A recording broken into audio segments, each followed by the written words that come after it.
Yo, good morning, everybody. Happy Saturday. I just kind of drop down the volume here. I'll probably just have the chat opened.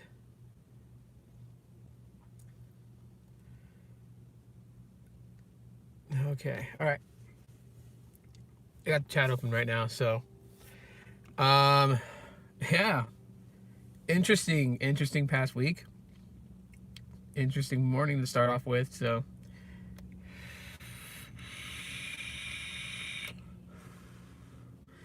yeah, what's up, Oscar? How's it going, bro? Yo, what's up, John? How's it going, man? Click, click, click, click, click, click. Man, freaking dodges. I don't know. That blower vent, I don't know what it's doing. Um, all right, so I'm gonna kind of open up this sucker up, whatever how this live stream goes. You know what really grinds my gears? That's like a funny way to open it up. Um, well, I'll tell you guys what actually really grinds my gears is channels that hijack other people's videos. Their creator is full of feces, that type of stuff. I hate that. I'm doing good, Oscar. I'm doing good, man. How are you doing? How you been, bro? I was trying to get what is it? Trying to get a lot of things done here. I'll be going out to Las Vegas probably at the end of February, beginning of March. So I'm trying to get a lot of things done so that way I have the time to just take a little time to myself, Go out to Las Vegas, just have a little bit of fun. Just me and the missus, no kids. You're doing good? That's awesome, bro. That's awesome. That's good to hear.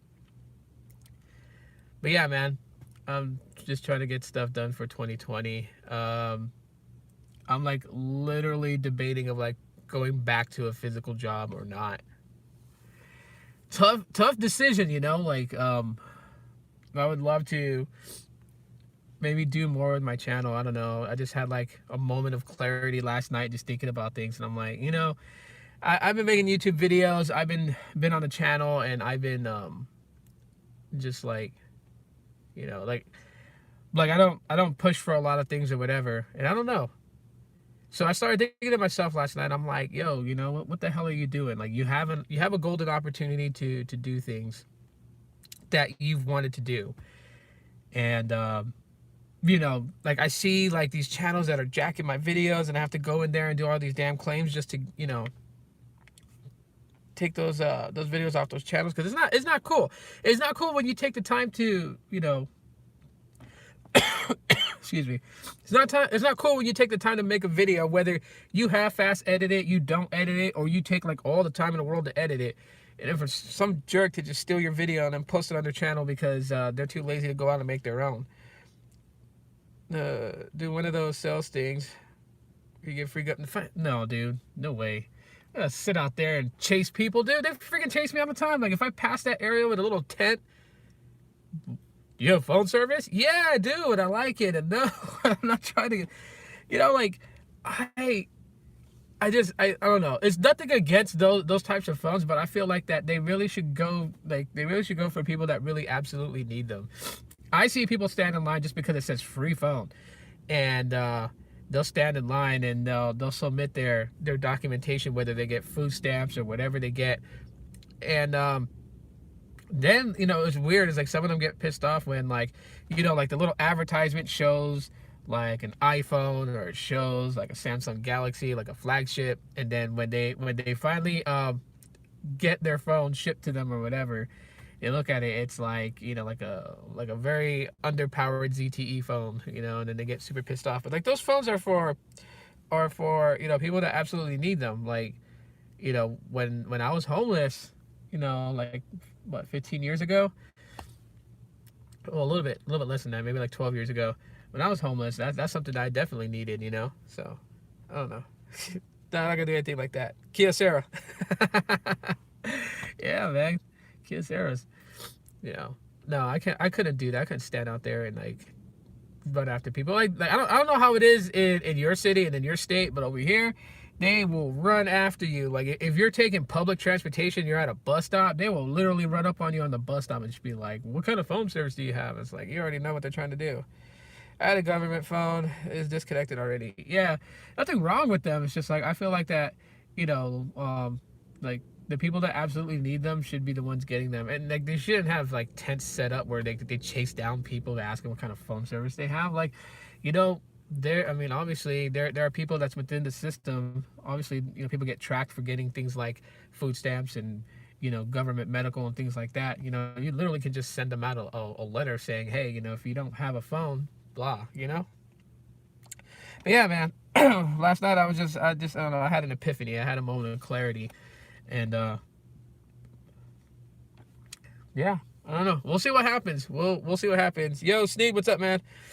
We'll see what happens. We'll see if I return to like an actual like 9-to-5 job, or if I decide to say screw it and you know what, like push YouTube like full time, because it's like, I mean, I could be pushing YouTube full time right now. I'm not. I don't know what the hell's wrong with me. Like I like making videos. I like talking about what I like to talk about, but I haven't really been pushing hard on that. Make rants, people love those. I don't know. I don't want to sound like a Debbie Downer all the time, though. I mean, every now and then, yeah, that's cool. I mean, but channel my inner rage. I'm trying to be happier. The happier you are, the longer you live. Thankfully, I had children, because my kids make me happy. And it's like, it's a dang cool excuse for me to go play with toys. Like, my youngest son has like all the coolest toys that I wish that I had when I was his age, obviously. Like when I shop for toys for him, I shop for things that I know he likes, that I'm also like, I'd like to, and then I get to play. I get to play with toys. But yeah, man, there's one thing I hate when people steal your channel, not your channel, but your videos, man. That stuff sucks. There are people who do it. There are people who do it, and they may have various reasons, whatever that they think justifies them the right to take someone's video and then claim it as their own and put it on their channel. But I really hate that, and I hate having to go through YouTube Studios just to freaking take those videos down. I mean, I'm nice about it. I don't just completely strike their channel up front. Like, I'll give them a week to take it down, so they know that I know that they have my video. I just hate having to do that. I mean, why can't people just be honest with themselves? I don't know. That's why I just started thinking to myself too. It's like, besides the whole thing of them like jacking my videos, and I'm sure they jack some of your guys' videos. You never know how these people work. But I started thinking to myself, like, why not just create something for yourself? Do they ever understand the beauty of creating something, creating a video, and just watching people? Like I had a conversation with B Tech Reviews last night. We were chatting on iMessage, and I was telling him, I was like, I watch my own videos, but I have this philosophy: if my own videos will not entertain me, then I know for a fact they won't entertain anybody. So, yeah, it's for show, not actually, man. LOL, like a comedy. Oh yeah, no, I know what you mean, John. I know what you mean. But yeah, it's crazy as it is. I got a guy who literally used my exact verbiage and topics. Frustrates me. Yeah, I mean, yeah, I don't. Well, for you, Sneed, I know there's a lot of people that look up to you now. You came into the YouTube community, and you just kind of like blew the doors open and lifted all the windows. So, we're all appreciative that you decided to create your channel and to just come in here and then drop a massive amount of knowledge that I think a lot of people wouldn't really understand otherwise. Serrano, what's up, dude? What's up? I think I think all I've been doing really for like the last couple of years has just been coasting along, and I guess that's why like I get like really weird when I see like when I hit 10K, and I was like, holy crap, how the hell did I do that? Because I wasn't grinding as I was, like I would say like five years ago. I mean, yeah, no problem, Sneed, but it's actual truth. Like I'm not I'm not trying to butter you up or anything like that, but the truth is that like we haven't had a refreshing channel that has given us a different insight, you know? Like, I mean, there's my channel, and there's probably like 10 other channels that think similarly to the way that I do and present things the way that I do, you know? There's those that's like focused and dedicated to like device unboxings. They're all great channels, you know? We haven't really had anyone come in and just really just, knock the socks off and just kind of like really explain to us like, okay, the business aspects along with network build out and those types of things, which, since you came along, in the community, I've noticed that a lot of people now kind of like have a better footing and understanding. I try to create a lane. You created that lane. I think, there are other people who can come in and explain the same things that you do, but like right now, when it comes to like talking about not just the Sprint merger with T-Mobile, but just, like with LTE, with 5G and things like that, like that's like, you're the godfather of that lane. That's your lane.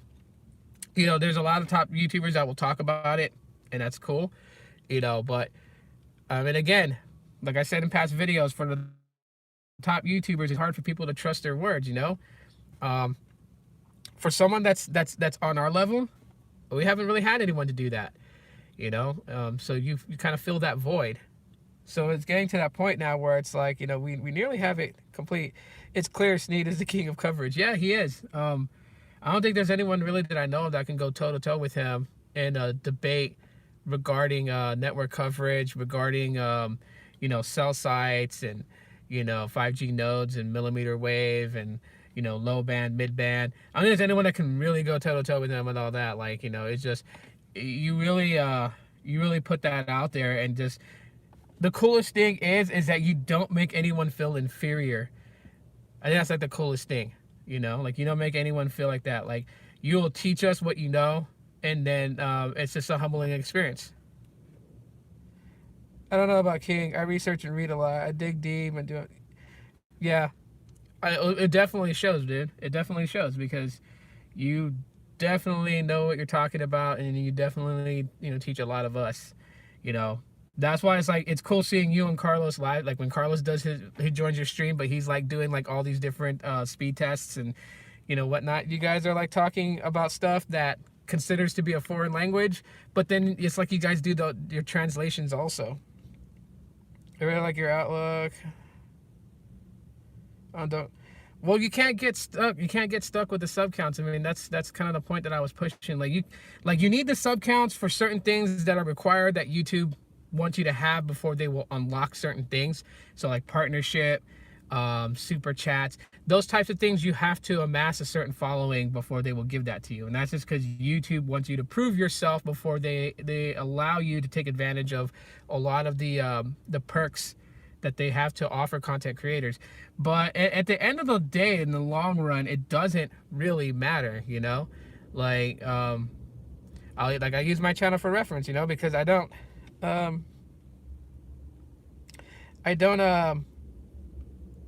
you put it, like I don't grind as hard as other content creators who are trying to make this their profession. I'm deciding if I'm actually going to take that step and change my outlook on YouTube and actually push harder to like do this, full time, in the sense of where it's like a job. I'm just afraid I'm going to get burned out if I do that again, and I'll explain that later. But I have 10,000 plus subscribers, right? And some videos get a good amount of views. Some just really do poorly. Most of them do poorly. So it doesn't matter that I had 10,000 subscribers. If I'm only pulling 54 views on a video, that's pretty much crap. Chad, what's up, Chad? John, you're burnt out? Yeah, dude, it's a bad feeling. I'm going to talk about that here in a little bit. Since you're here, John, you can attest to some of the things that I say. But yeah, subscriber counts don't mean crap, because like Sneed, I think Sneed is still under 10K unless he's already passed it already. But whether people will judge his channel because if he's not over 10K yet, doesn't mean anything, because his videos, his live streams, his 7,600, and then your videos within the first hour of it being uploaded is already at 500 plus views. Like, I watch your videos and I see that. Um, a few days later, it's like, anywhere between, over 1,000 to like 5,000 views. You know, the viewership is what counts, and that's what B Tech Review was talking about last night. Viewership, it does count. So like, it doesn't matter if you have 20,000 subscribers or whatever. Like, screw the subscriber count. That's not what you need to be focusing on. You need to focus on your videos getting views. Was it TechRight was giving out advice in B Tech's live stream last night, and he was just basically telling people, like, if you have a certain niche, to basically follow that. Stick to that and beat the algorithm. And it's worked for him, it's worked for Kevin Breeze, but some people, they don't want to stick to one complete subject. They want to be able to branch off and not have to build so many channels just to do that. And it's just YouTube's algorithm. That's what pisses off people about YouTube's algorithm. Viewership is key. Yeah, viewership is key, and I think I froze, I'm not sure. Viewership is key. I want my subs to be excited when I drop a video and click fast. Yeah. Ronaldo, what's up, dude? How's it going, man? Yeah, so viewership counts a lot more than sub counts. That's the way that it works. I'm good. Oh no, it's because like I have the chat pulled up over here, and then I saw that it froze, but it could have been just on my end. I just wanted to make sure. Yeah. So after sitting last night and just thinking about a lot of things, it's just like, I have an opportunity to push hard and to, like, dedicate myself 100% into YouTube. Should I start doing that? Because I did that once before. I treated YouTube as a job way back in like 2016, 2017. And, I'll tell you guys, I got burned out. I think like after like a year and a half of just grinding it out, I got burned out. Mario, good morning, sir. I'm trying to sell my 3A XL. Anyone interested? I don't have any cash, bro. If I had cash, like, I'm cash poor right now. If I had the money, then yeah, I would just buy it off of you.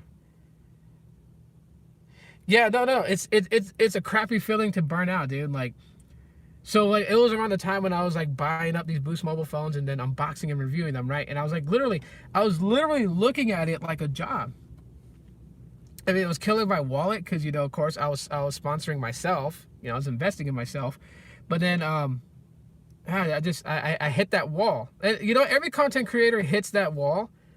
But, it's a crappy feeling. Collabs. Yeah. I don't know. I'm weird like that. It's like I love, talking with everybody, but I'm also scared to be in groups. I know, it's like the dumbest thing. It's the dumbest thing for me. I'm scared to be in groups. Like, it took a lot for me to just go and hang out with Carlos downtown. Like, it's just like, I don't know.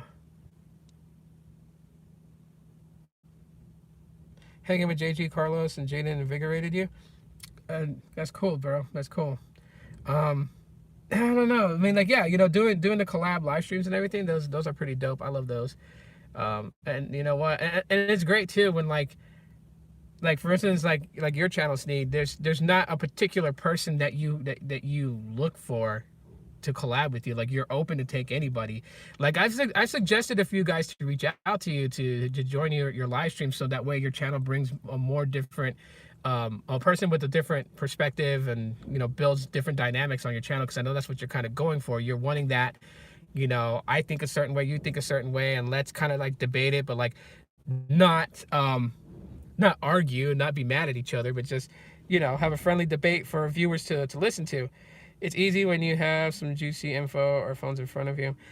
Well, yeah. I mean, that does help if you have like a physical object to talk about. I mean, obviously, but that's like, if your game is like basically about unboxing like hardware tech. Just talking about, like news and stuff like that too, can be pretty juicy. People get interested in that when you kind of break down what's going on. Tech for your needs. What's up, man? Thanks for coming in. I've collab with business people. I bring on a lawyer. Yeah. That's what I'm saying, I don't know. I need to get out of my shell. That's one thing for sure. Like, You know, I'm a content creator that's unorthodox and don't make sense. Like, I like making videos, and I do like joining people's live streams and hanging out and talking and just, you know, kind of sharing my perspective. But then I also get scared too, being in groups. Like, I don't know, that's just me. So I don't know. I don't know how this is gonna work, you know. I don't, that's one of my fears. I don't want to get burned out, like I did last time. Because, I mean, what is it? So a family member of mine actually kind of brought that up, and they were like, yo, you know, before you got burned down and you had that whole issue happen, you know, like 2017, 2018, they were like, you know, your live streams was like starting to build up, you know, a lot of people in it. You know, you were starting to get to that point. You had trolls inside your live stream, so you know you were doing something right. And then, you know, they pointed out the facts, and I told them, like, you know, the last couple of years, I've just been making videos to make videos, and, you know, kind of like that sole content creator type thing. Phone Tech at work, what's going on? Paul Tech, what's up, man? Good morning. It's just one of those things, you know, and I was, honestly, I was really afraid to push it hard and to push it full time and to push it with, you know, some huge momentum behind me, because I was afraid of running into that wall again and being burned out. You know, like, there were several people who openly told me, you know, in a private message, I'm not gonna blast them out completely, but, you know, like, they literally told me, like, they stopped watching my channel because, you know, I was on again, off again, on again, off again for the last couple of years, you know. And so they found other content creators to fulfill that void that they needed, you know. Thanks for the super chat, Sneed, really appreciate that.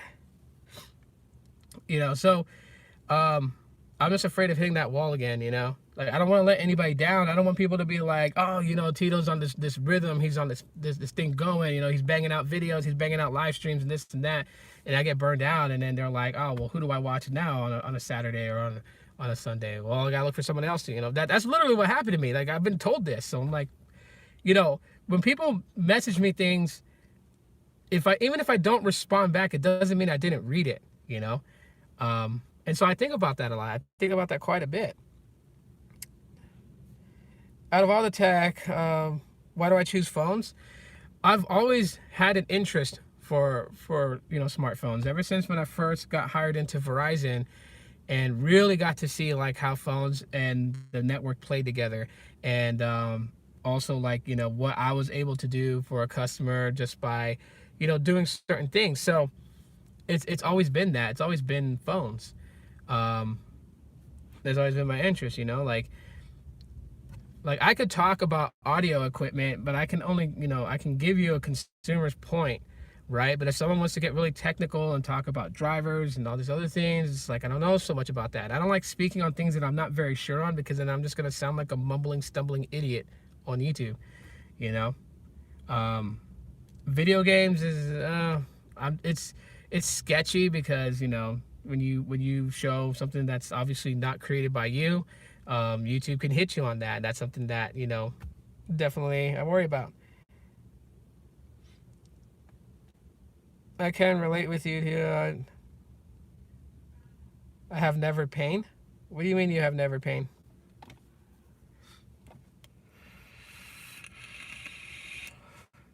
You know, like, I mean, it's a tough spot, because, like, we already know that when it comes to YouTube, the algorithm and what YouTube supports, they're already kind of against, you know, the content creators that help build what YouTube is today. And while a lot of people look for different avenues or are in search of something that'll probably come up and just be like, hey, you know, like, we're gonna contend against YouTube, bring your channel here and your viewers here, you know. YouTube pretty much has a monopoly on that. Hey, Coffee, what's up? Good morning or good afternoon or evening where you're at. Actually, good afternoon, right? Because, like, it's morning here, so it's got to be like a little bit afternoon over there. But yeah. So, I don't know. I don't know anymore about things. It's like, I know that if I grab a regular 9-to-5 job, I'm going to have less time on YouTube, and that's going to ultimately affect, because that did play into it. Diabetic neuropathy, nerve pain. Oh, yeah. I still deal with it. Though I'm going to the gym. I'm trying to get down to my weight goal that my doctor says that when I get there, I'll no longer be dependent on medication. My first cell phone job was 2005 in a Verizon store as a customer service tech. Nice, nice. Yeah. So you're around the days of the LG chocolate, man. Oh, frick, I hated that phone. Not like I hated it because its design or its functionality or anything like that. I hated that phone because doing Verizon customer care, we literally, I mean, it was fun. I got to sit with people and talk to them about all I know about the certain phones that are out at the current time and compare phones to help them make a good conscious buy. But like, there's people who would call in and complain, like, I wanted the LG chocolate, or no, I wanted the strawberry chocolate, but I got the cherry chocolate. And I'm like, it's just a color. The dang thing operates the same way. It doesn't matter. And if you lick the phone, it's not, you know, it's not scratch and sniff or lick and taste. It's just a phone. Also, it gets so expensive trying to pick up the phones as they get released. Yeah, it is. Even the budget phones aren't as cheap as they once were. Yeah, pricing on devices went up. So really, definitely, if you're investing in yourself as a content creator, then yeah, your wallet's getting drained pretty quick. The LG 9800 full. Ah, okay. Wait, since you worked Verizon, Chanel, since you worked Verizon, the 9800, that was the one that had the Batman series one, right? Like it had a limited edition Batman version. It's kind of like the NV1. Yo, Oscar, welcome back, man. But yeah, working Verizon, the chocolates, man, they piss me off. My day sucks. Come and go. I'm on nerve pain medications. Yeah, I know what you mean, Mikey.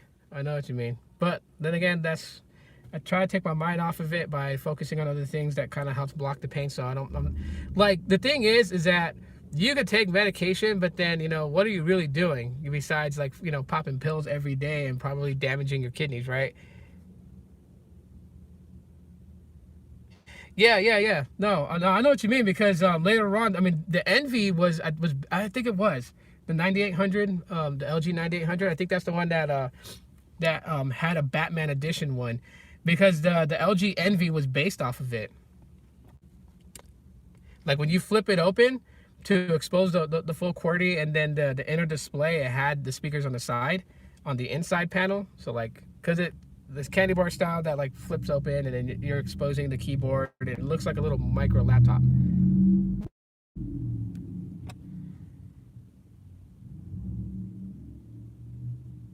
Have an excellent day, everyone. Tito, he the big homie, bro. All right, Sneed, thanks for coming through, dude. I really appreciate it.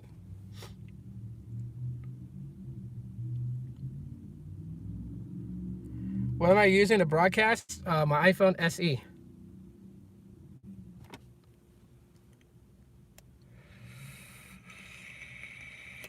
Yeah, I'm sitting in the car. Got the iPhone SE on the charger.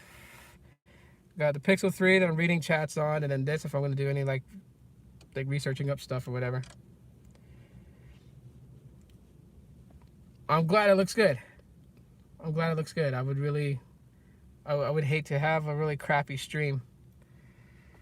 I think tax time I'm just gonna buy a new laptop. Like my Chromebook has been crapping out on me so much. I love that damn thing. It's gone. I think it's gone as far as it can, but I think I'm just gonna like totally scrap it. Probably get like, you know, I don't know. Maybe I might buy the Pixelbook Go. I don't know. I used to put videos on my SD card in 3GPP format. I haven't heard of that format in so long. Kids out here in front of my car with their bicycles on Saturday morning. The kids need to do more of this. I'm kind of happy to see them do that. Instead of sitting inside playing video games all day, they're actually out riding bikes. That's a good thing.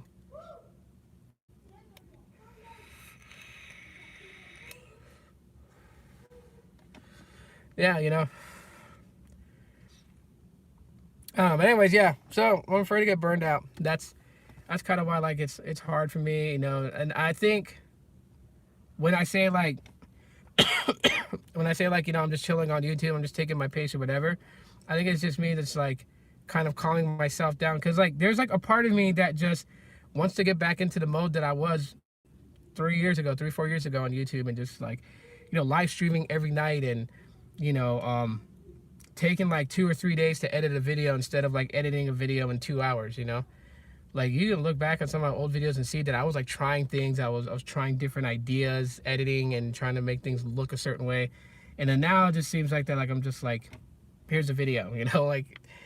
But again, I'm afraid to burn out, because I know what that does. And yeah, that's my biggest fear. I would download movies on LimeWire. LimeWire and FrostWire. Gosh, I remember those days. Convert to 3GPP so phone would play the video. You got a surprise for me to give you my mailing address. You got Umidigi. You want to send it? Okay. I'll give you that in on FB Messenger. But I mean, I already saw Mike's live stream last night, so I saw you say it on there.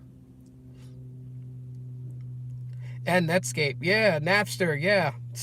LimeWire, yeah. Man, the sites to pirate movies. And do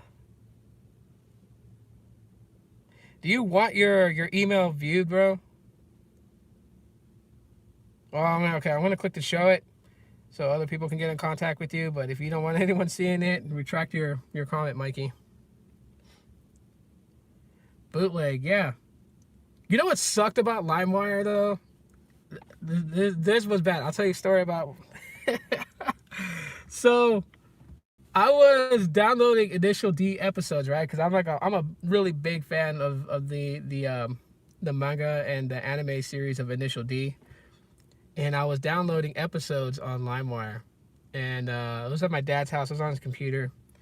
And I hate this about LimeWire, where people would upload videos, they would totally name it something so innocent, and then when you downloaded it and then you played it, it wasn't that. It was prawn movies. And I was sitting at the computer, I was downloading like I think a couple of episodes from season 2. And then I wanted to watch one. So I clicked play to open it up, right? And it was a QuickTime video. Video pops up, full sound, right? I have the volume up, everything, full sound. And yeah, my dad was sitting on the couch watching TV, and all of a sudden I just, for the corner of my eye, I see my dad's head just fast turn and look at me like, what are you doing? You know?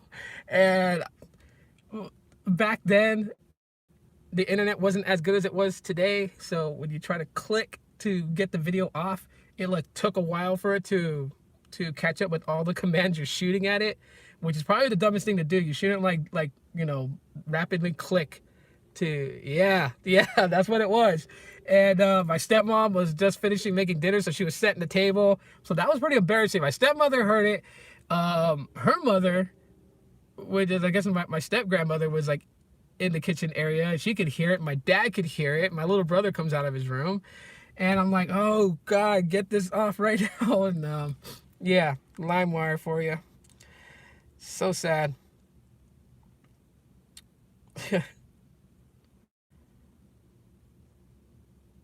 That's not your main email. It's a fake one you use to spam. But send the info there.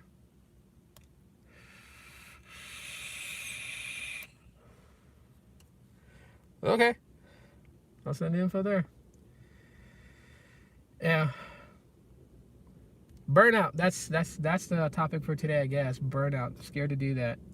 You know, and I'm also scared to lose time with my kids too, because I know when I was grinding pretty heavy on YouTube, like, I wasn't spending as much time with my kids. Like, I would see them come home from school and help them with their homework, and then you know, you guys do what you guys are gonna do. Daddy's gonna go work on a video, or Daddy's gonna go do a live stream. Keep it down.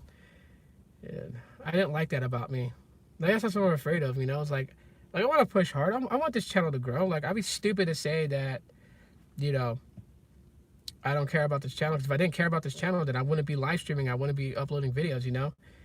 I just don't want to lose the balance that I have right now, where, you know, I have time with my kids. I have time to make content. I have time to make videos. Some of my videos are good. Some of them people don't care to listen to. It's all good. You know, I don't want to stick to just one specific genre. I want to be able to talk about a lot more things, but YouTube's algorithm completely kills channels that's like that. You know, if you don't have a specific thing that you stick to, then YouTube will not like help push. That's why you stop doing speed tests. Yeah, when things start to consume a lot of your time in life, you don't want to miss out on opportunities. I don't have a lot left in me. I'll tell that to anyone. Just to be honest, I'm not looking for sympathy or anyone to cry or whatever whatnot. But I don't have a lot of time left in me.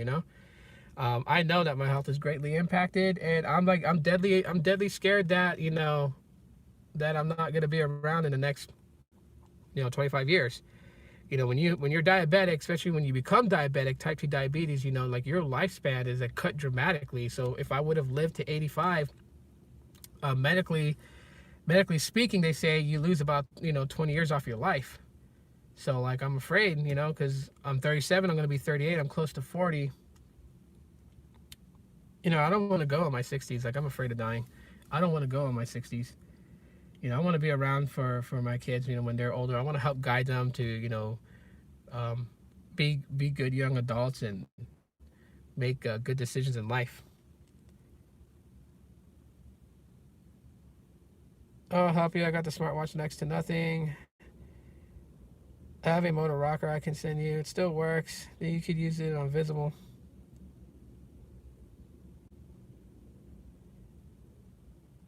Was my A1C? Ooh, it was 14. The last time that I checked, it was like 14, which I think is like really high. I know my fasting blood sugar in the mornings is still currently like at 197, and after I eat, it like skyrockets to like upper 400s. And I'll take 50 milligrams of pioglitazone, and then I have you was over 14. Yeah, and then I'm also taking the hell's that? And the other one, kidneys, and so it could actually damage your kidneys. Huh? Neighbor came home. It was undetectable. Whoa. Yeah, so like my doctor, like he literally scolds me now. He's just like, dude. It's like, I know you're going to the gym and you're trying to make an effort, but you really need to push full time and get your weight down. You need to get down to about 140, and we'll consider your diabetes in remission, where you're not dependent on taking metformin and other medications or whatever. Like you can actually go without it. But he's like, but that's just half the battle. Once you get to that point, you're gonna have to maintain the diet that you have. I'm like, I understand that. Now you're down to like 8.9. Cool.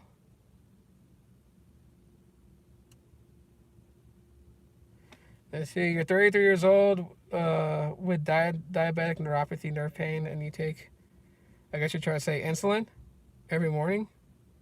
Insulin is, I don't know if you would take that for nerve pain. There's a medication I'm taking, I forgot what it's called. It starts with a G, but it's like literally designed for neuropathy pain. But again, that's how it is today. Like we eat a lot of processed food, a lot of things that are, I mean, like you look at it right now, right? Obviously, you have organic foods or foods that's basically like either grown or, produced without any additives or any or any of that type of stuff, right? And that costs you a lot. Like organic chicken, for like a small flank of it, it could be like $10.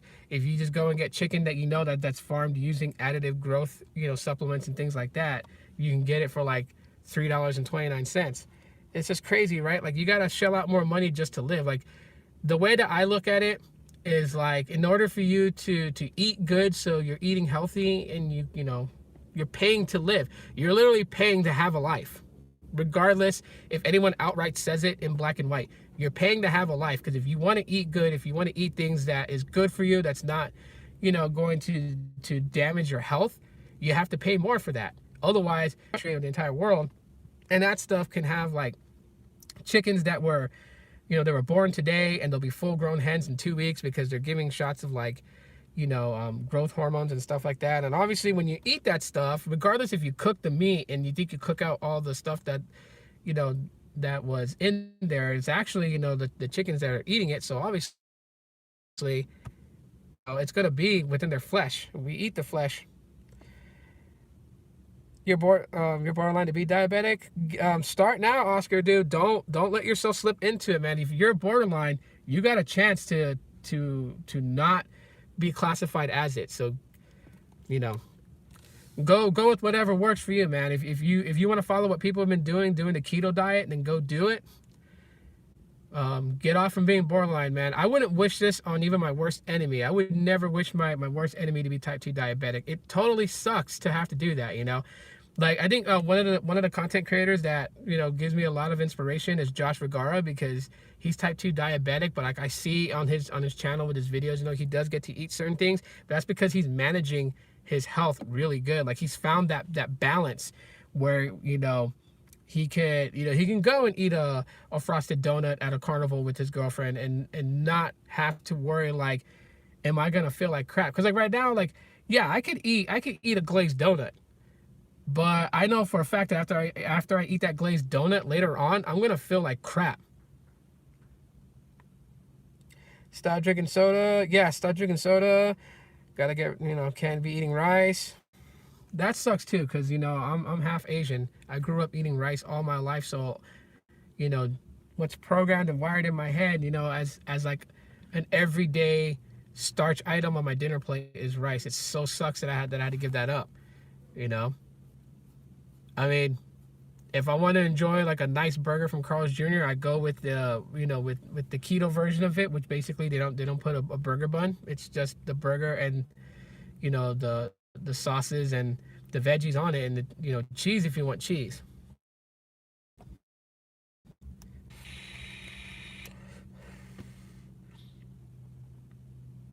I was gonna call you by your real name, Chanel 808. I was gonna call you by your name, Lawrence. But Lawrence could tell you guys, you know, because he lives in Kaneohe.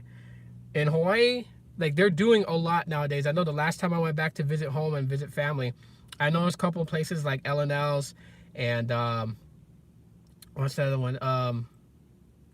Soon's Korean Barbecue out there in Salt Lake. There's various places that I grew up eating at. I noticed that they've brought in a more healthier option. Like normally, like, say, like, if you get like the chicken katsu plate, or if you get like the loco moco plate or whatever, right? Like, they'll put brown rice as the default starch item in a plate lunch, instead of steamed white rice, you know, or if they put veggies. You have to actually request to get a steamed rice now. My kids, unfortunately, have not been to Hawaii.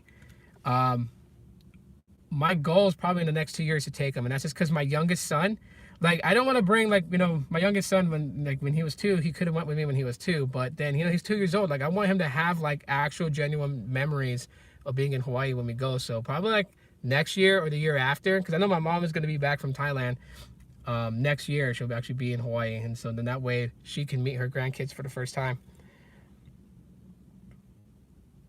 Yeah, Oscar, we're rooting for you, bro. I mean, if you anytime you want, you know, you can always hit me up on Facebook Messenger to talk about, you know, like certain things that I eat that helps. You know, I'll give you some ideas of what you can cook and make, what you can substitute for. Like in my house, you know, my fiance, you know, she's Mexican, so she cooks a lot of stuff that her grandma taught her how to make. And one of the things is like El Pastor tacos is one of my favorite things to eat. But I sub corn tortillas for cabbage, you know. So I'll use cabbage as my taco shell and then pack it with the meat and stuff like that, salsa and whatever I want to put in it, and then eat. That's what I do, just to kind of like still be able to have taco night with everyone, like Taco Tuesdays. Have tacos with my kids. They can eat the soft tortillas. She can eat the corn tortillas, you know, and I'll have cabbage as my taco shell. You could die if the diabetic neuropathy is uncontrolled for a long time. No, I know, Mikey. Trust me, dude. My doctors have laid out everything for me. I already know. There's so much things that's happened with that. Besides the nerve damage caused by the high glucose levels in your blood, you also got to worry about your blood pressure. If you no longer have blood flowing to that limb of your body, they would have to amputate it because it's basically a dead appendage. But then again, if you ever get your legs amputated, your life cuts down even more. I mean, you look at anyone who's ever had to have a leg or both legs amputated, and they die young. Nice and healthy for my disabled daughter and wife. Yeah, you gotta be, bro. I've been eating very little sugar for the past few weeks. I've dropped over 20 pounds. Yeah, Art Dog, that is true. That is true, and I know that because like I'm a heavy soda drinker, and when I stopped drinking soda, just stopped drinking soda. Like I wasn't really banging out at the gym or anything like that, but just from switching out drinking soda to drinking water for 30 days, and I lost like I think 18 pounds just from doing that. Soda is like your biggest enemy. Whether you're diabetic or you're not diabetic, soda is your biggest enemy. I mean, originally when you think about it, if you look back, like, okay, I'm a super nerd, right? So when I get curious things, I start researching it. When you look back, soda wasn't actually like the everyday beverage at a dinner table. It wasn't. Soda pops were initially a dessert, right? And then, you know, like today, when you think of dessert, right? Like say like you think of like an apple pie or a pecan pie, pumpkin pie, ice cream sandwiches, you know, ice cream cones, you know, pastries or whatever, right? Those aren't things that you would eat, you know, 3, 4, 5 times a day, right? Like you're not gonna go and have like a raisin Danish for breakfast, a glazed donut for lunch, and then a chocolate eclair for dinner, right? So soda was the same way. Yeah, I had to come to the realization with soda. I love soda. Yeah, soda is great. Soda is like, I mean, obviously, you know, very addictive, the taste and everything. I mean, I don't know about you guys, but I prefer, TSB, what's up? How's it going? I would prefer an ice cold Coca-Cola from McDonald's, and I don't know what it is about that they're here in Phoenix. Like, they just taste really fresh. Yeah, the taste can be addicting and things like that, but technically soda has always been a dessert. It's always been that. And then it slowly changed over to being like the everyday beverage at dinner. And then it slowly turned into being like the beverage you would have for breakfast, lunch, and dinner. And throughout the day, you know, like one of the things that my brother Ruben kind of like trips out on people here is like people will walk during the summertime in Phoenix and they'll carry like a 2-liter of Coke. And he looks at them like they're nuts because it's like 100. How are you gonna drink a 2-liter of Coke to stay hydrated? That's like totally ass backwards, you know. Oh, hey, how's it going? But yeah, soda's like become that, and so you really got to cut that out, you know, if you want to really see like try it out. I challenge anyone to try it out and then let me know in 30 days how it went. So like if you're not active in the gym but you drink a lot of soda, just stop drinking soda for 30 days. Drink water. Yeah, just stick to water. Don't go with juices. Don't try to use anything to supplement, you know, your urge for something sweet. Just drink water with your meals, water when you're thirsty, and then check your weight. Like every 7 days, check your weight. I drink lots of soda. Too bad you're on your iPhone. I would send a link so I could jump on. Yeah. Well, I mean, when I get a computer, like a better one, because like my Chromebook is like not worth saving anymore. Definitely, I'll do some live streams with you. Definitely will. You are handsome. You are lying. I don't think so. Thanks for the compliment. I really don't know. True people is addicted when they wake up and first thing they go for is soda. If you stop, you might get headaches the first week. Yeah, I mean, especially with Coke, because Coke, not only, you know, that, but also you gotta think about caffeine. Caffeine's pretty addicting too, you know?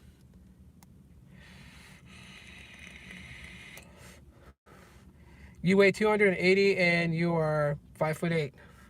Right now, the last time I weighed myself when I was like I've been going to the gym, so I try to weigh myself like every other day.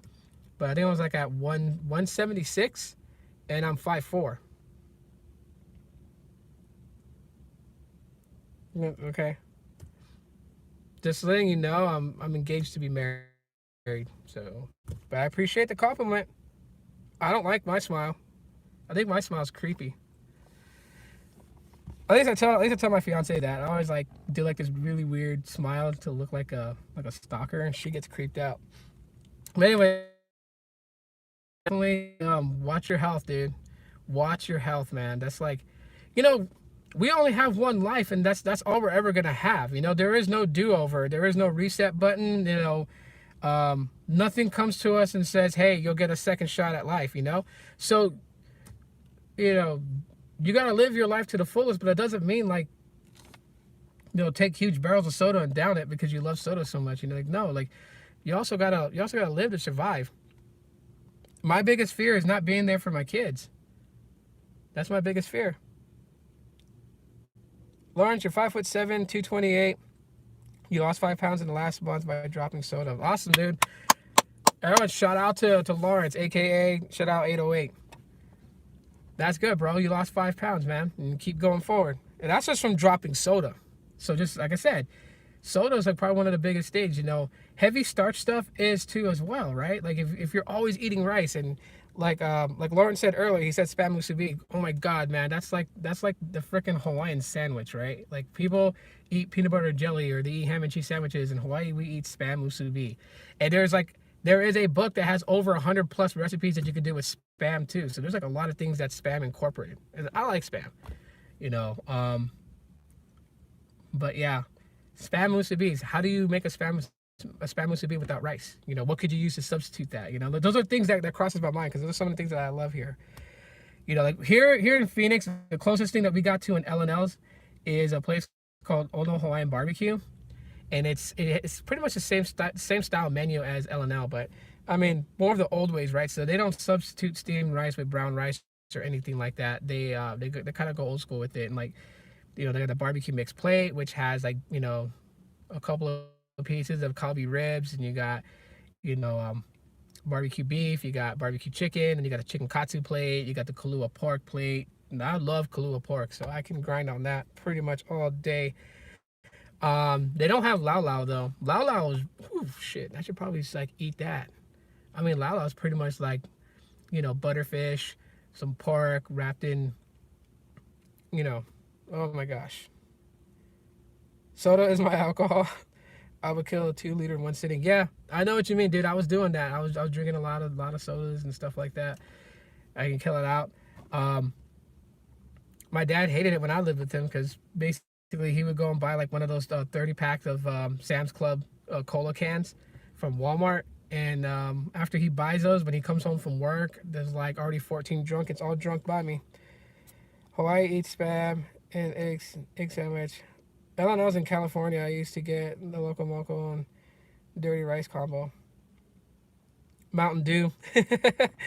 Mountain Dew, yeah. Surge, Mountain Dew. I remember all those. Freaking Jolt Cola and all that.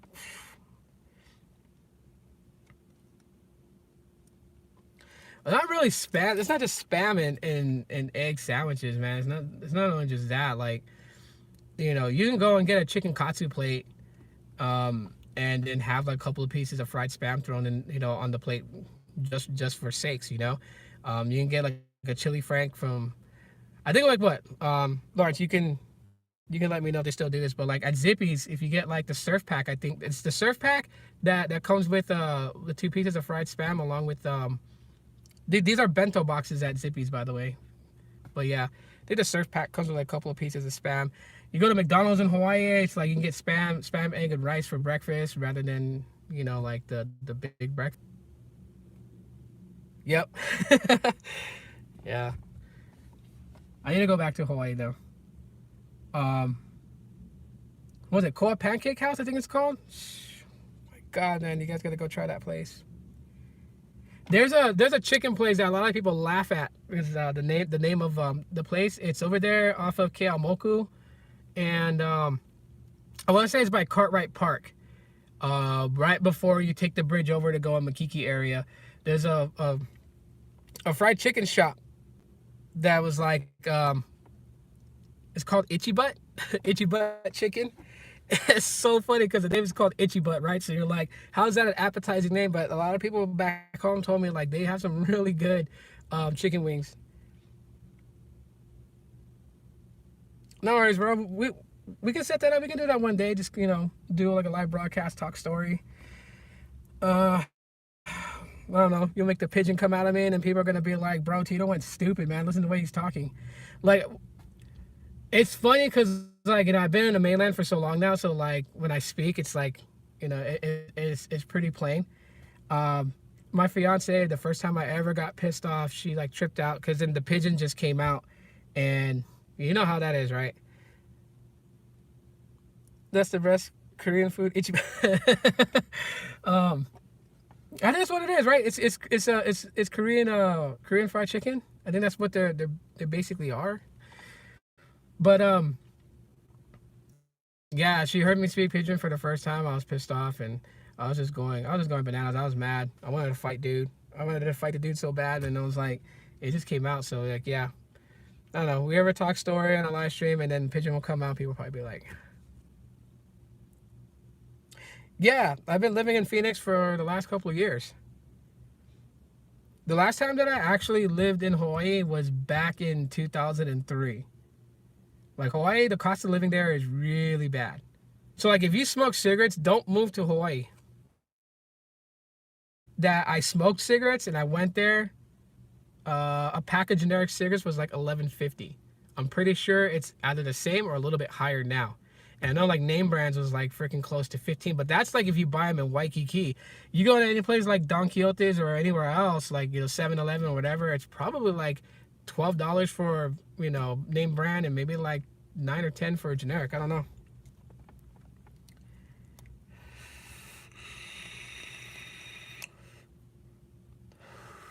No, I've never been to the Phoenix Speedway. There's a lot of Phoenix that I haven't really explored. I've been here for, what is it? Well, over 10 years now. I've been here and living in Phoenix for over 10 years, and I'm still not used to the weather. Like, the 105, 110 degrees still kills me. So I don't get to explore a lot. And then when I do go and explore Phoenix, it's usually in the evening time where it starts to cool down. But, I mean, lots of places are already closing down.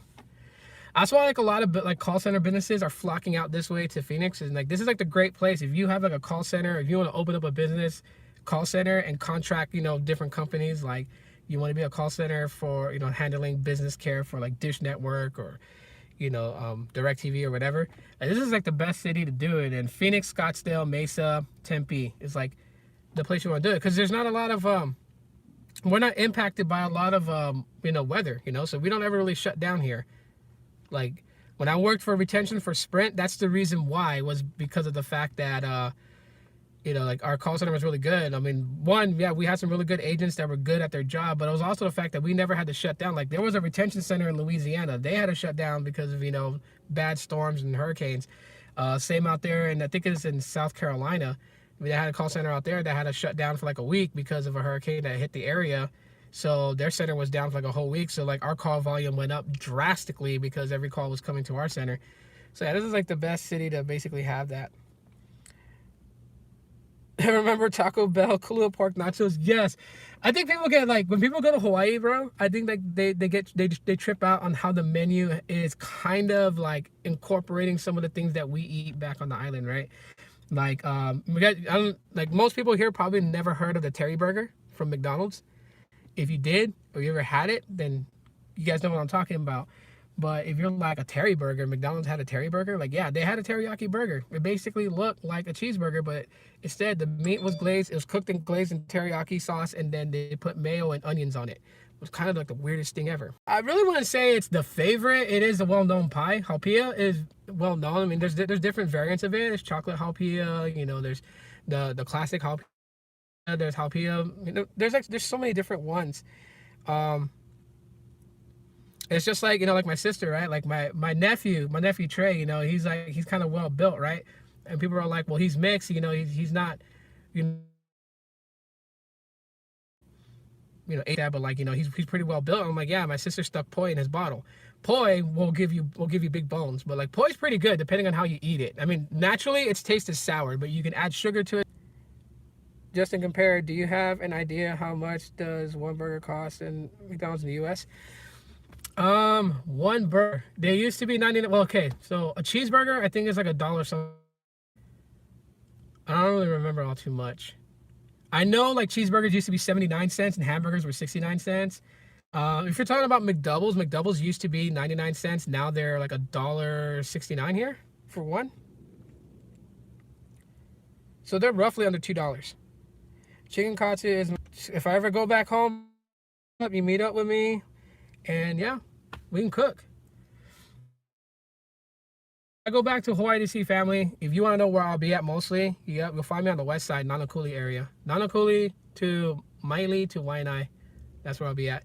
My sister's married into the Gomes family, so I know the Gomes families, you know, they're not like drastically big, but they are kind of big spread out on Oahu. So yeah, if you have family members that's related to the Gomes, then yeah, then you're related to me by through marriage. Pretty much the same price as where you live. Yeah. So the only thing that I get really irritated about Phoenix is that everyone loves spicy stuff here. So like at McDonald's, they don't have the McChicken sandwich here. They have the hot spicy. So when I went to Long Beach, California, one of the reasons why I was so happy was because McDonald's over there, they have McChicken sandwiches. So I actually stopped and ordered like 5 and just carried them with me on the road trip. If I needed a snack, I ate a McChicken, because that was the only time I was really going to eat a McChicken for a while. Hawaii is $2 for a McDouble. Wow. One of the best Hawaii restaurants. Well, that is subjective. Like, Helena serves, but it's not the restaurant that locals go to all the time. There are various different ones. Like, for me, I would say like my favorite restaurant in Hawaii is what I grew up eating is Soon's Korean Barbecue, which is over there by where Safeway used to be at, across Aliamanu Intermediate School. That's the school that I went to for 7th and 8th grade. And every day after school, I would go over there, and they would have I would get the meat jun plate. So meat jun with extra kimchi instead of mac salad and rice. That was my thing. My chicken is $1.50 now over there. Wow. But like Helena is like they serve up like the Hawaiian staple stuff, like things that like pipikala ribs. They serve up lomi salmon. They there's so many different things. But that's like different. That's like like lau things like that. That's basic stuff like that Hawaiians don't eat on a day-to-day basis anymore. It's food. It's food from their heritage, their culture, but it's not something like Hawaiians don't. They don't get up in the morning or like or for dinner and go say like I'm gonna make lau today, and then like they eat it like once a week or anything like that. Like, it doesn't really go that way. Majority of things you'll find on the plate, rice. Some people freaking eat like shoyu chicken for dinner every now and then, which is soy sauce chicken. It's funny here because here when we go like to Chinese restaurants or whatever, or if we go grocery shopping, and then I'm still used to calling it shoyu.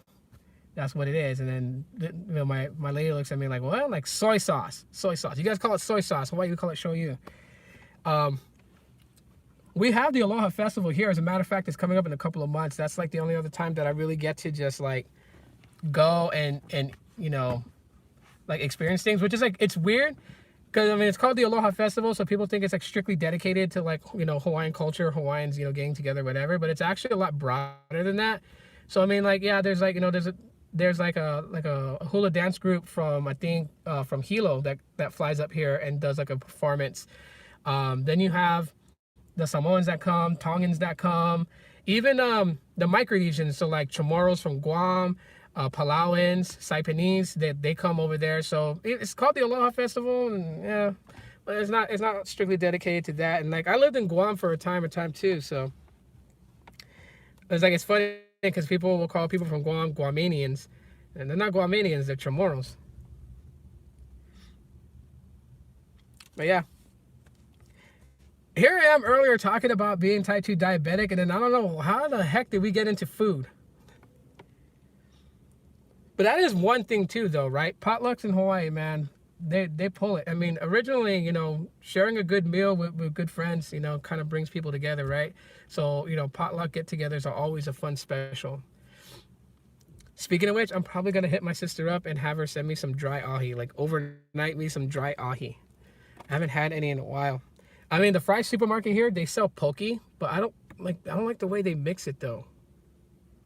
And then there's different types of poke. I don't know if people know that. Like, I know poke's starting to become popular across the U.S. Like I've seen like 5 or 6 poke restaurants here open up. Like there's Aloha Poke, there's Poke Bowl, there's all these different ones. It's like, yeah, it's crazy to see that here now.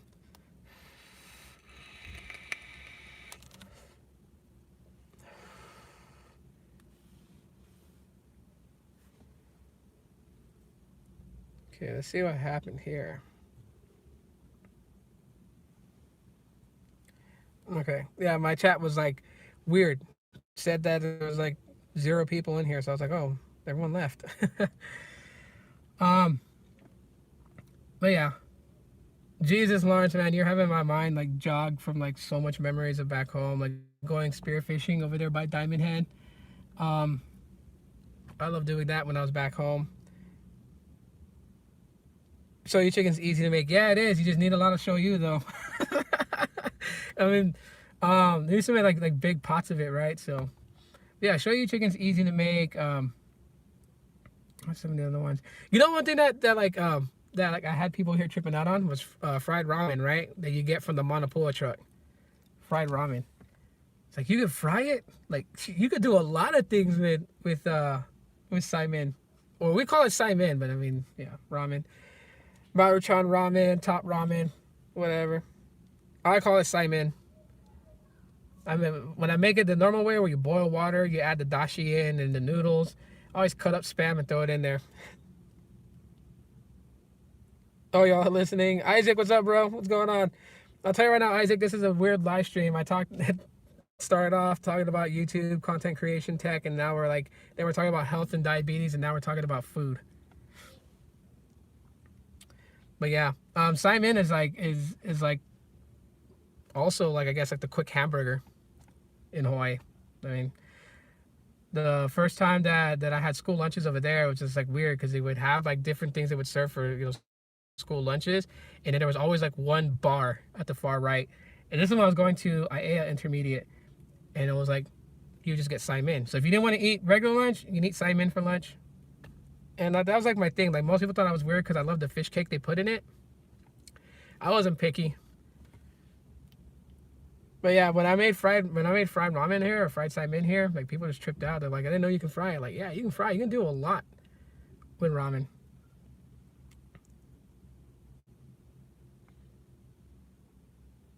Nah, shoyu and water, oyster sauce, brown sugar, and ginger. Yeah, you're giving away secrets. Food is always a good discussion. It is. It is, because like my dad was in the United States Air Force, right? So I've tried a lot of things. I've been to a lot of places, you know, like in the Philippines. What's his name? From Phone Tech at Work.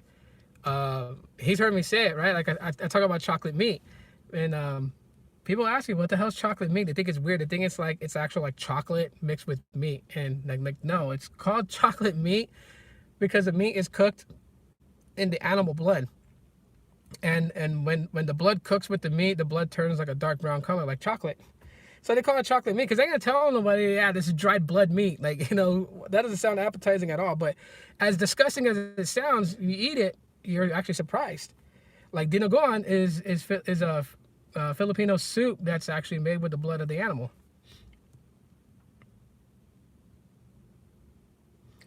Yeah. How do we end one topic to another? I don't know. Dried mango snacks. Yeah, dried mango with lihimoy. That's really good.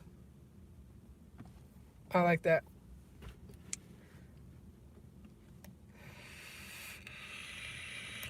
Yeah, fried ramen is the best, man. It's quick to make.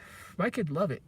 My kids love when I make fried ramen for them. They come home from school, and that's what they want to eat for a snack. My brother wanted to make spam musubis, and I was telling him use the spam can to mold the rice, because he was like, I need a spam musubi. He was looking on Amazon for one. I'm like, why? Just use the can. Like, take a can opener and cut out the bottom part area, right? You could pack the rice in there and then take the can off of it, and it's a perfectly molded rice, and then put spam on top of it. So hopefully he'll listen to my advice, because I know the Royal Rumble is tomorrow, and I'm ready for the Royal Rumble. So I went to the Royal Rumble last year. It was a great experience, but it sucked because there was no pyrotechnics. So yeah, it's open topic for today. So whatever you guys like talk story about is all good with me. food is a good thing to talk about because then, you know what, like you get hungry. I mean, I'm getting hungry, but I'm gonna stay on the stream for a little bit more. But yeah, opihi. Do you like eating opihi, Lawrence? Anyways, yeah, like different types of food. So like, I mean, some food in the Philippines like pancit and one of my favorite snacks that I developed a taste for in the Philippines is sour mango with bogoon. Bogoon is like a mixture paste of like anchovies. So it's like salty and sour is pretty good. Or another dipping sauce you can do with sour mango is like sea salt and Tabasco sauce. And you dip the mango in there. Can you go in and hang out on your phone and send me a link? The live stream doesn't go through Hangouts anymore. Loved it back then when there was the Heart Foundation, the Rockers, Power and Glory. Oh yeah. Coffee, I didn't know you like wrestling. I used to low key it because when I was like a kid growing up, people used to like make fun of me because like I'm still into wrestling as I am to, you know, back then. Like people would be like, that stuff is fake.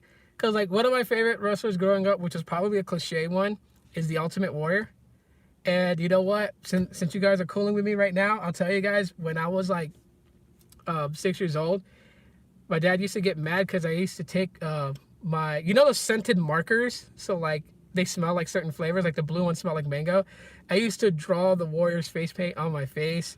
And then like I would draw his logo on my underwear.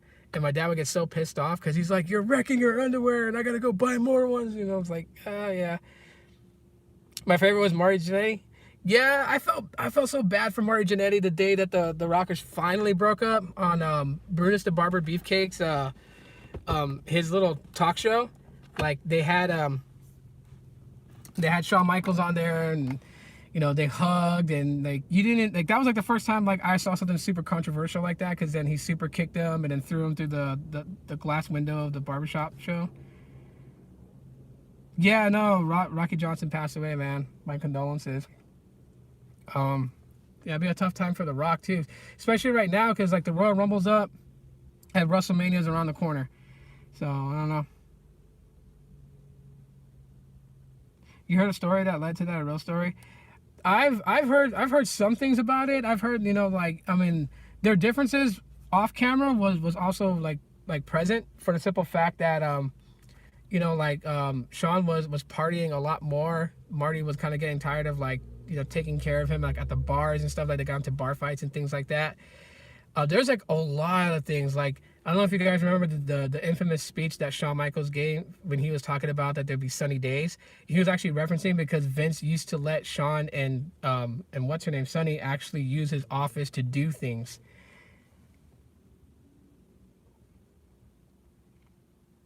And it's that Marty and Shawn had a real fight. Marty kicked Shawn. Yeah. No, yeah, that was what they were talking about. It was the bar fight that they had.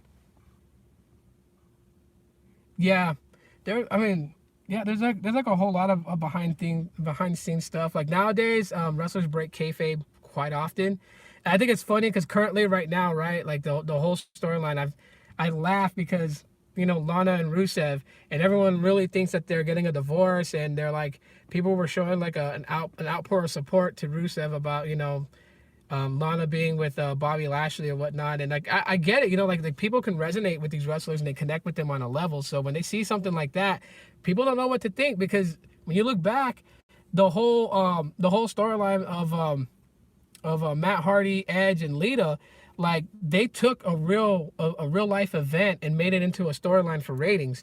But yeah, Lita did cheat on Matt with Edge, and, you know, and Edge cheated on his wife with Lita. So it was like the craziest thing. So now Edge is not even with Lita or with his ex-wife. He's now married to Beth Phoenix.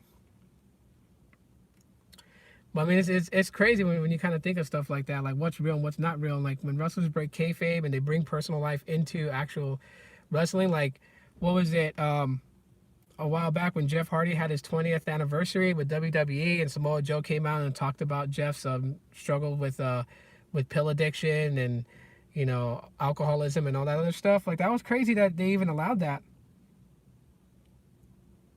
The text now service on my daughter's phone is actually pretty solid, but she won't stop texting me. So that's, I mean, she's had the ability to text me before because with data only SIM, she would use Hangouts, which, with the Google Voice number, you can do that too. But it's like, I mean, she's 7, so getting something new that she's going to use it for like a while until she gets bored of it and then she'll stop. So she's like in the first stages of like always calling and texting. But it's actually working out good for her though. I mean, when she leaves away from home, she has a way to text and call. I turn on my visible hotspot for her to have data in the car, so she'll be able to play her games and stuff. You didn't like Seth Rollins becoming to the bad side? Well, he needed to. He needed to, because I'll tell you right now, Brock being a part-time wrestler and also WWE champion and also a heel, it's not filling that void. Yeah, I realize one of the biggest things that WWE had back in the day was they had a pretty solid heel, right? Like, we all know Triple H to be more of a better heel than he is a face. We love that Edge is better at a heel than he was as a face, right? But Edge was that hole he left the hole when he left. When he was there, yeah, people loved to hate him. I'm a big fan of wrestling, but I've never been to a live show, never had the money. It's actually not that much, man. I mean, if Monday Night Raw ever comes through your area, man, I'd say get tickets and go. Like, I didn't get front row seats. I didn't get lower floor seats. And I would say this to anybody. I would rather be up, like, not in the nosebleeds, but like in the mid-level top tier area. Because you can see the ring, you can see the Titantron, you can still see a lot. And so, like, the seats that I had when I went to Monday Night Raw, those were really good. The Royal Rumble seats I had, I thought were really good too, because I was right above where the wrestlers came out from the entrance. So I can see their entrance going to the ring. I can see the ring. Above the ring, they have the screens, and I can watch the Royal Rumble match up close like I'm watching it at home. But I can also see it live by looking straight into the ring. So I'd say definitely go to it. Plus, it saves you money. On your Google Fi data says she has, yeah. Well, I mean, either way, I'm going to use the data, so I'm not really like charged like overages for anything like that on Google Fi. But yeah, it's just cool for her having that and having like an actual number that's, because I know it depends on VO LTE, but it's not solely dependent on that. If you don't have the great LTE coverage in your area, it'll switch to an actual cellular mode. So then you're still running on cellular. I also recall watching WCW with Sting and the Four Horsemen and DD. Yeah, WCW was really awesome. I mean, especially when they kind of brought in the NWO and changed the dynamics of like the hero versus the bad guy, and the hero always wins. And then the biggest, hero name that everyone remembered, which was Hulk Hogan. He became the leader of the NWO along with the Outsiders, Scott Hall and Kevin Nash.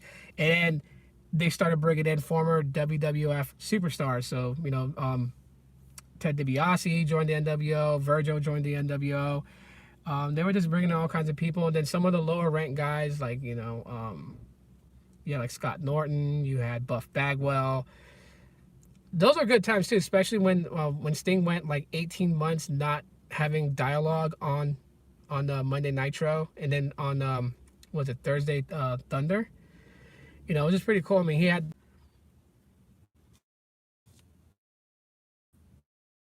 Hopefully I reconnected, and you're gonna hear my vent just kind of like go click, click, click, click, click, click, just because of the fact that anytime I turn on this car, it tends to do that. Yeah, I know, it was buffering, and actually I lost connection. It was telling me I needed to reconnect. I had lost connection there for a sec. So my bad. How am I liking Google Fi and Visible Wireless? I totally love them. I love Google Fi just for all the things that I can do with it, besides the fact of having the smart switch capabilities between Sprint and T-Mobile's network, but also, being able to acquire data-only SIM cards and use hotspot without actual limitations to it. And Invisible is pretty solid, off of Verizon's LTE network, so it's pretty solid. No, I got great coverage all across my city area, and of course the unlimited hotspot. And right now they're doing that party pay thing, so that's like kind of crazy. Everyone was still asleep. I've been live streaming already for about 81 minutes.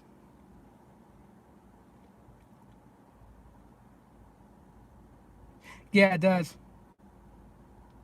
The iPhone 8 Plus for 360.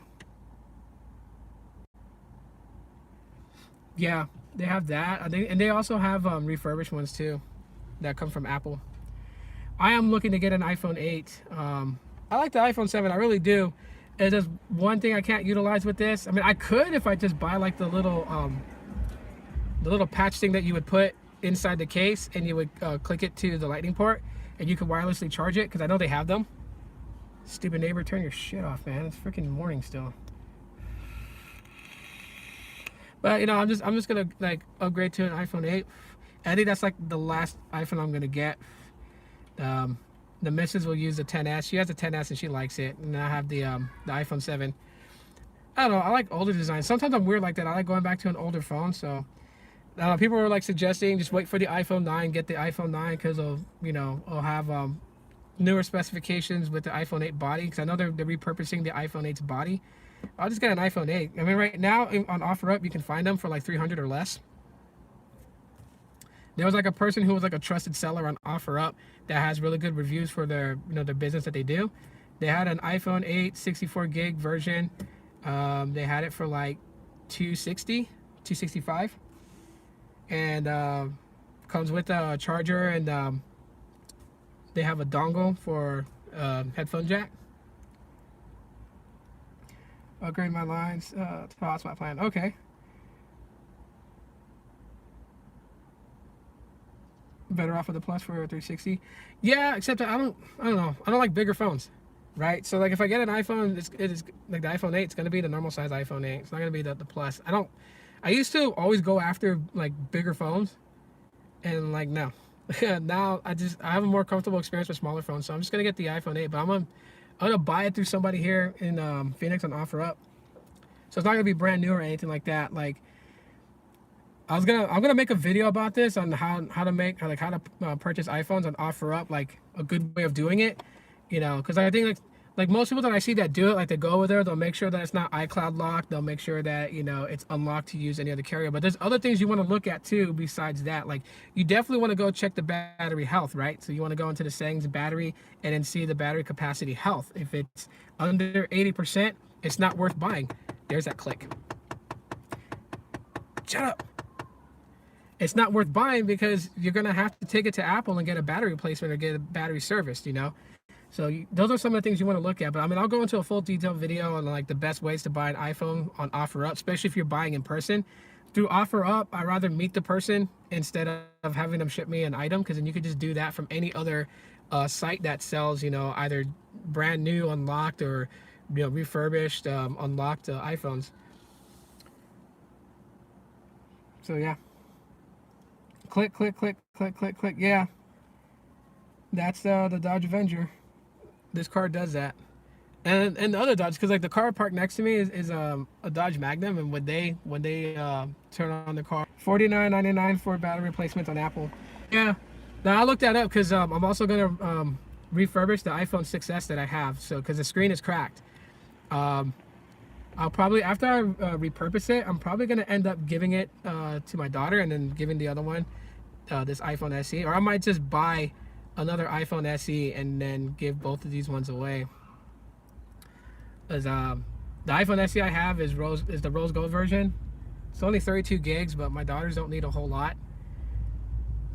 But in that way, on Wi-Fi or off Wi-Fi, they'll be able to call me on FaceTime and message me on iMessage.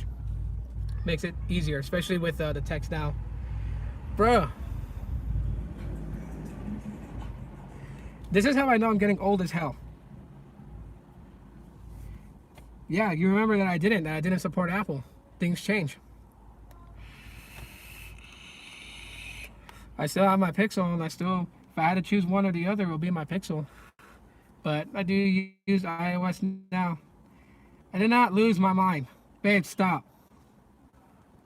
I did not lose my mind. I was just enlightened that in order for me to be a well-rounded reviewer, I should use both sides so I can have better input. No, actually, Google Fiber has been shut down for a while.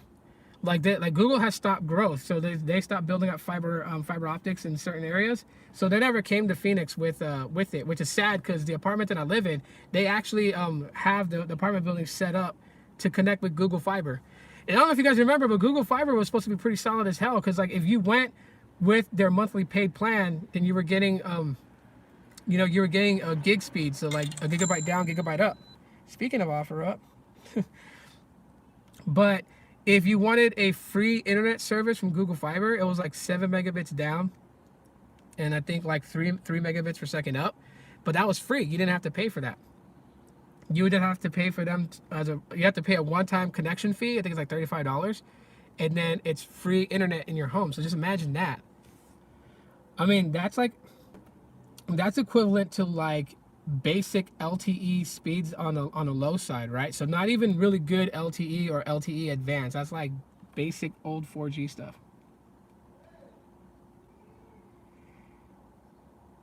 The iPhone 6s A1633 is the best iPhone. I don't know particularly which one I have. I think mine was a Verizon one that was unlocked. I'm not sure. I'll look at that later. The only thing about the iPhone 6s that I have is that the memory is really small, right? It's 16 gigs of memory, so you're not really putting a lot on that. I think I was using the iPhone 6s as my camera to record videos, and the iPhone 6s, like after maybe like one video trying to edit it, and it would like kick me out and be like, there's not enough storage to export and save your video. Like, holy crap. So now I record all my videos with the iPhone SE. It has 32 gigs of space, and I don't have a lot of things on this phone other than like YouTube and certain editing apps and IGTV to upload my videos there too, and Periscope to live stream. And that's pretty much all I have on the iPhone SE. I don't have anything else. Like my social media apps, they're all on my iPhone 7 or on my Pixel 3. But yeah, the iPhone 8 is what I'm gonna get next, and that's it. Apple product. Go ahead. Did I have fiber with AT&T? It's fast. Yeah, it's fast, but I mean, there's a lot of things that's changing. Like, for instance, Apple is already starting to look into satellite service, where they would actually beam satellite internet connection to iPhones, where it will be where iPhones are not going to be dependent on AT&T or Verizon for connection. Like, maybe Apple's going to get into the phone game. It's a possibility. I mean, they're looking into it. What time is it right now? Probably like another 10 minutes. I heard they're making apps be less size on their app store. Are they still way bigger than Android? No, I wouldn't say they're way bigger than Android apps. They're roughly about the same, in my opinion. From what I've seen, like I know Facebook. Well, you know what? Let's research. So go to settings on both.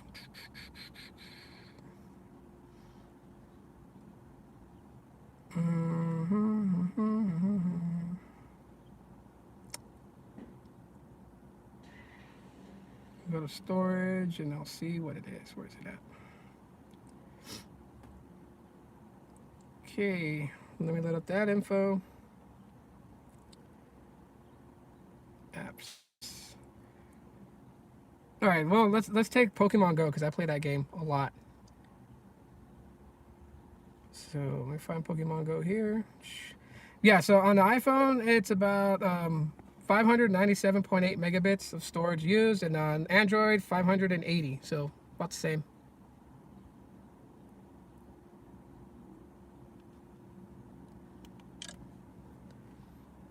You miss your iPhone SE? Yeah, I can see why people enjoyed using the iPhone SE. Smaller form factor. I mean, really one-handed use, you can. My only struggle with it is that I'm so used to bigger displays, so typing on the Apple keyboard on the iPhone SE is like a pain for me.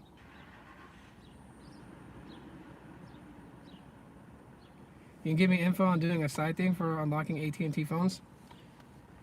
Okay.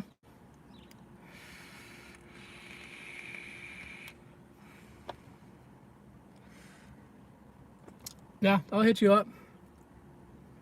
Actually, I'll DM you on Twitter and give you my number. And You could use a payphone to call me because it's an 808 number. I always laugh at that. Yeah, I'll send it on Twitter. Definitely. And then I don't know if you're ever up for it, Lawrence. Let me know if you're willing to, and maybe like I can like send you money through PayPal. You can overnight me some lao lao.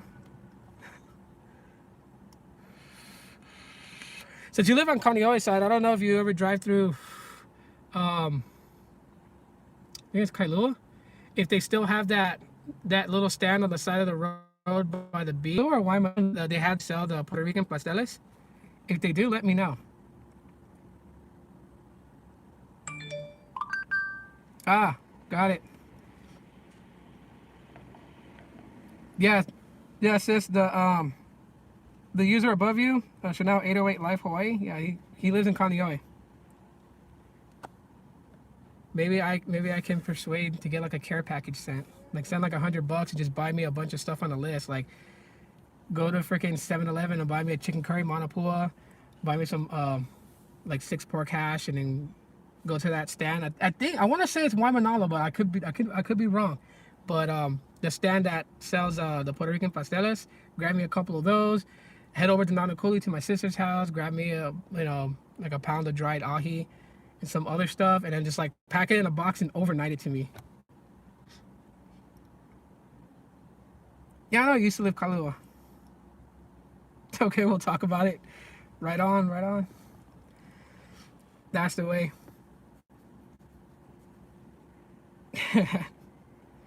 We were talking about food earlier, and then it made me hungry.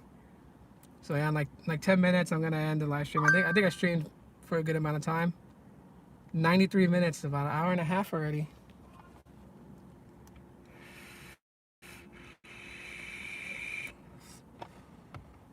But yeah. Chorizo con huevos. Yeah. Oh, if you want to go grab something to eat, we can. I know tomorrow I'm watching the Royal Rumble. I may go live on Periscope tomorrow during the Royal Rumble, just to give my reactions. I don't know who the Reigns did a couple years back. I just think they should do that. Aloha, I don't know yet. Yeah. We'll see. We'll see how it goes.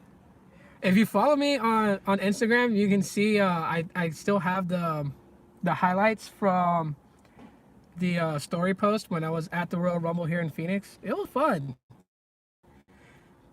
You get to see a lot of things. Even when I went to Monday Night Raw.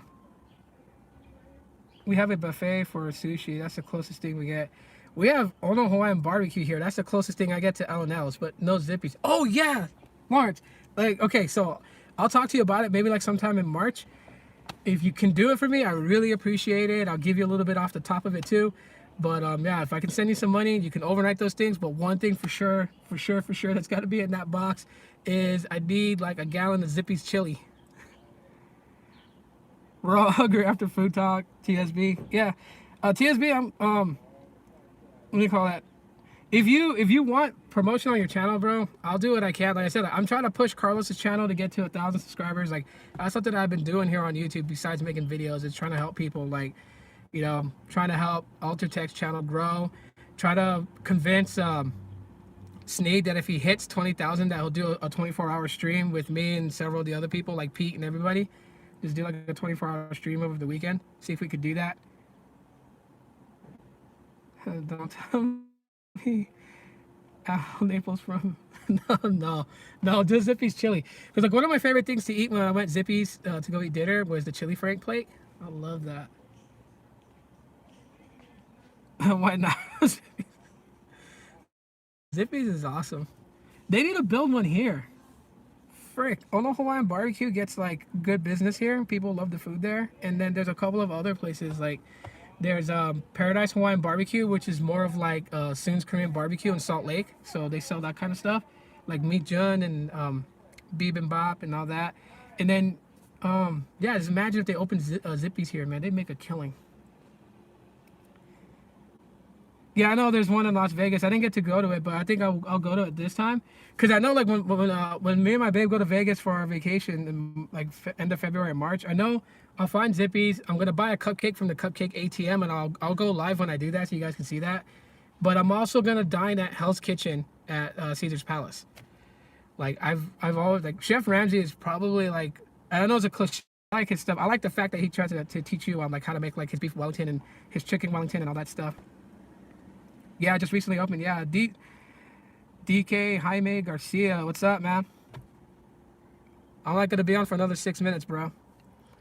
But yeah, I plan to dine there. If not there, then Chef Reggie's Burger. That's also, I think it's over there by the Paris area. I know he's got a couple of restaurants there. I do want to eat at Bobby Flay's barbecue place. What, Nick, do I vape? So right now I have Swamp Monster. It's 6 milligram nicotine level, but it's freebase though. It's not salt nic. It's like I sub them. So yeah. I miss San Antonio. There's a good place for barbecue. There's a lot of good places. Food is life. Unfortunately, I'm type 2 diabetic, so it's like death for me. I would give up soda to like generally.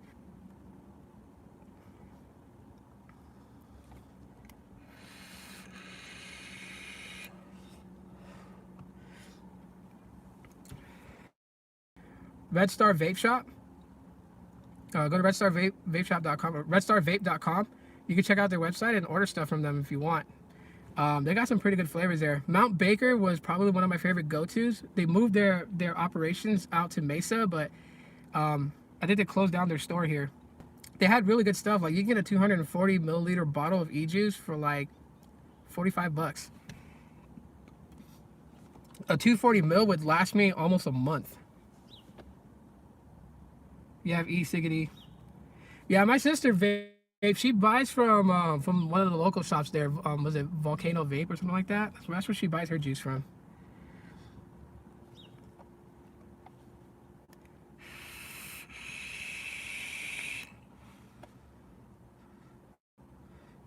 I need to like go on one of those digital radio shows and steal that little snippet from like you know the radio stations in Hawaii where they sing the Aloha Friday in the morning. Use that on my podcast on Anchor. I don't know, but I do know the missus is already planning to go to Hawaii next year, around this time, probably next year, February. And if I go back, I'll definitely live stream some of my favorite places that I go to hang out.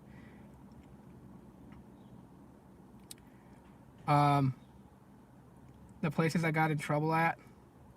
I mean, you guys heard from like in December when I did my talking story episodes where like I told you guys how I almost died at 16, scaling the Waikiki Banyan balconies. I talked to you guys about almost. Actually, the person who knows about it, Diane, she could tell you guys I call her Chrissy. That's what I know her as. Her name's Diane. But she wasn't there when I got jumped in the Aloha by those guys because of stupid Amir. But she knows about it because, yeah, she wanted to kill Amir after that dumb shit that he did, where he lost all the product that he was selling for Dar. She remembers us. She can actually vouch that. Well, if you're going this summer, you're going this summer. That'd be cool. I'm not gonna be going until next year. Oh, those days. Yeah, I made a video on my channel where I shared that story with them. I talked to them about it, that I got jumped, by 13 guys.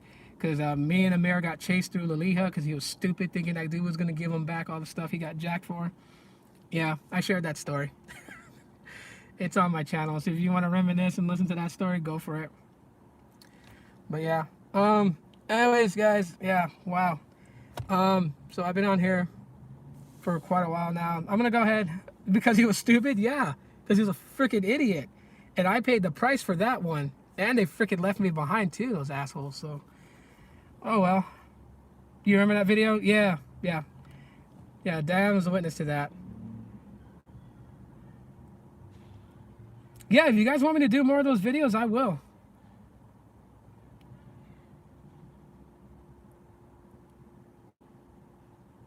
Yeah, I'll definitely do more of those videos if you guys want.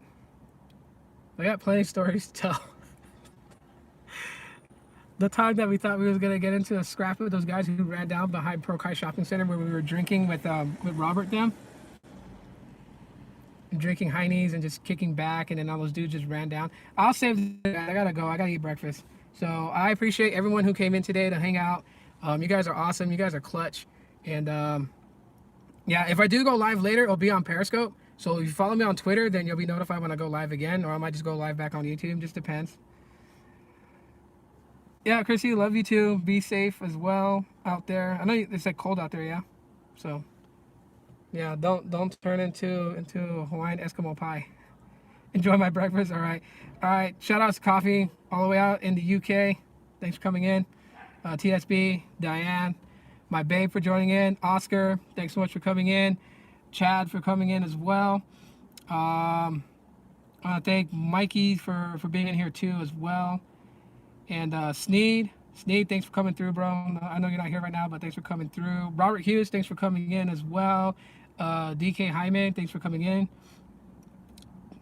I want to thank everyone. Lawrence, aka Chanel 808, thanks for coming in too as well, brother. Appreciate that. You guys are awesome. Art Dog, thanks for coming in too as well. And talking food and making me hungry. Isaac, thanks for stopping by.